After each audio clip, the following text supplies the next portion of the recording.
Hello, ladies and gentlemen. My name is Jimmy Walker, and welcome to our Leadership Development Training for Bible Study Leaders. This lesson specifically is going to be focused on preparing and delivering a message or a lesson. And this is for anyone who is employed at our church or volunteering at our church who is going to be delivering a message or giving a lesson to students of all ages, whether it be elementary age students or our senior students. Everyone's a student, everyone can learn, and that includes the leaders like me and you. First things first, in preparation stages, everything needs to be bathed in prayer, whether it be prayer about you or prayer about your students or that God would speak through the lesson. Everything needs to be bathed in prayer.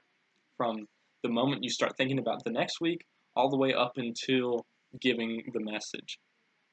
One thing I like to use is praying about a different spiritual growth characteristic every single day. So on Mondays, I'll pray for purity. On Tuesdays, I'll pray for faith. And on Wednesdays, I'll pray for wisdom, and so on and so on. And I'll pray for those things for myself and for the students that I'll be teaching.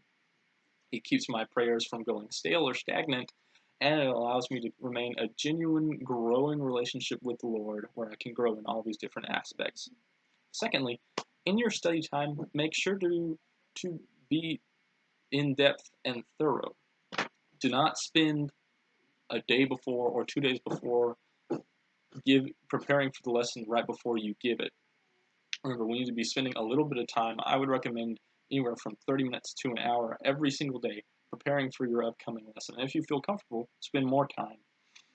Use commentaries, talk to other teachers, but do not just teach from tradition. Know what you're teaching and know why you're teaching it. Be genuine, be passionate, and pray for God to speak through what you're teaching. Whenever it comes for time to deliver a message, it's important that you establish trust between the listener, the student, and the teacher. Now, remember, listeners are not only the students, but you're also a listener. Whenever a student begins to speak, make sure to make eye contact, show that you really care about what they're saying, and then respond. This will establish trust between them and you, and it will allow for more deep conversations to happen. Whenever you show a student that you care, they'll begin to care about what you're showing them. Use activities that will get students involved. There's lots of different types of students, therefore lots of different activities need to be used. It can be anywhere from icebreakers to physical things to creating things. That way, all the different students get involved somehow. Remember, though, from the start of class to begin teaching about the lesson through the activity.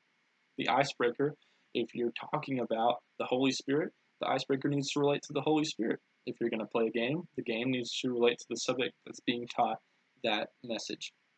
And remember to think these out ahead of time in your preparation stages.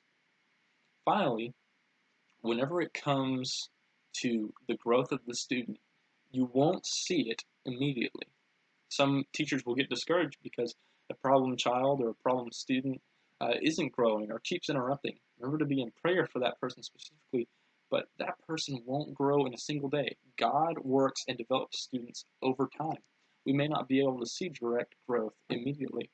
One thing we like to do at our church with our students is at the beginning of the year, write down all the students' names and where they're at spiritually, and at the end of the year, look back and see how much they've grown. This about sums out all our tips. Thank you for listening, and good luck, Bible study leaders.